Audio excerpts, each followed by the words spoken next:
Salam sejahtera Bapak Ibu Saudara-saudara yang dikasihi oleh Tuhan Yesus Kristus. Mari bersama-sama kita merenungkan sabda Tuhan. Hari ini kita akan mendasari firman Tuhan dari Kolose pasal 3 ayat 7 dan 8. Demikian firman Tuhan. Dahulu kamu juga melakukan hal-hal itu ketika kamu hidup di dalamnya. Tetapi sekarang buanglah semuanya itu, yaitu marah, geram, kejahatan, fitnah, dan kata-kata kotor yang keluar dari mulutmu. Saudara yang dikasihi Tuhan, gelap akan hilang dengan sendirinya jika ada terang. Demikian pula dengan kehidupan orang Kristen. Seorang yang telah percaya kepada Kristus, ia seharusnya bukan lagi menjadi manusia lama. Sebaliknya, ia adalah manusia baru. Ia adalah seorang yang dikaruniai dengan roh, di mana roh Allah berdiam di dalam dirinya. Yesus mengatakan dalam Yohanes 12 ayat 36, selama terang yaitu Yesus ada pada seseorang, maka ia menjadi anak-anak terang. Jadi, jika kita percaya kepada Yesus, kita adalah anak-anak terang. Jika kita adalah anak-anak terang yang sungguh-sungguh hidup di dalam terang, maka dengan sendirinya kita tidak hidup dalam gelap. Dalam 1 Yohanes 1 ayat 6 dan 7 disebutkan, jika kita katakan bahwa kita beroleh persekutuan dengan Dia, namun kita hidup di dalam kegelapan, kita berdusta dan kita tidak melakukan kebenaran. Tetapi jika kita hidup di dalam terang sama seperti Dia di dalam terang, maka kita beroleh persekutuan seorang dengan yang lain, dan darah Yesus anaknya itu menyucikan kita daripada segala dosa. Jadi saudara, jika kita menyebut diri kita sebagai orang Kristen, namun kehidupan kita masih menunjukkan kegelapan, maka kita tidak benar-benar hidup sebagai anak terang. Penulis surat Yohanes menyebut kita adalah pendusta. Penulis surat Kolose juga menulis tentang hidup sebagai anak terang. Ia mengingatkan jemaat yang menerima suratnya agar mereka hidup sebagaimana mestinya anak-anak terang, yaitu sebagai manusia baru. Sebagai manusia baru, mereka hendaknya meninggalkan manusia lama mereka.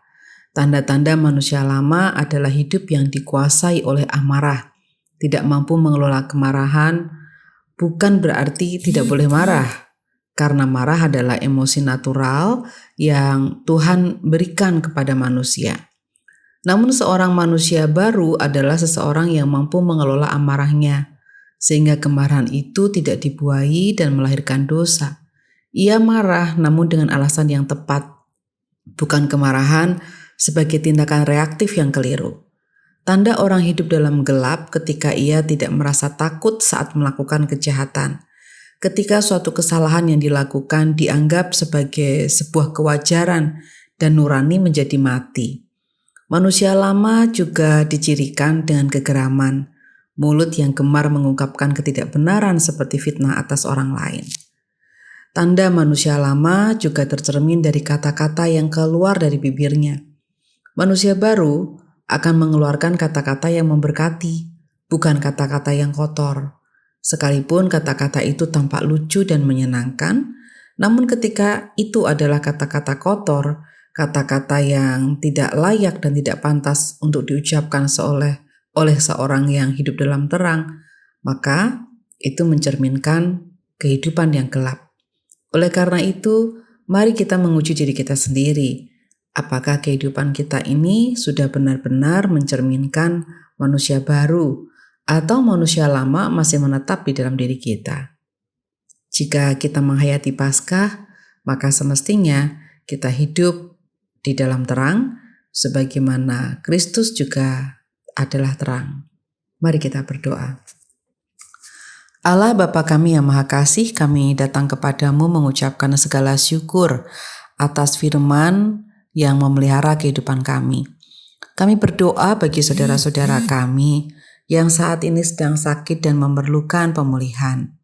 Kami juga berdoa bagi saudara-saudara kami yang terjerat hutang piutang maupun judi online oleh karena tekanan hidup yang mereka alami. Kiranya Engkau berkenan untuk menolong mereka untuk terlepas dari persoalan itu dan kemudian dapat menata kembali kehidupan mereka menjadi lebih baik. Kami juga berdoa bagi anak-anak sekolah, mereka yang sedang menghadapi TKA ataupun mereka yang sedang berusaha untuk mencari tempat pendidikan di jenjang yang lebih tinggi lagi. Kiranya Engkau berkati mereka, tolong mereka. Kami yakin dan percaya Engkau telah menyediakan satu tempat studi yang sesuai dengan mereka. Kami mengucapkan segala syukur untuk hidup yang Kau berikan ini ya Tuhan. Dalam Kristus Yesus Allah si Tunggal kami berdoa. Amin.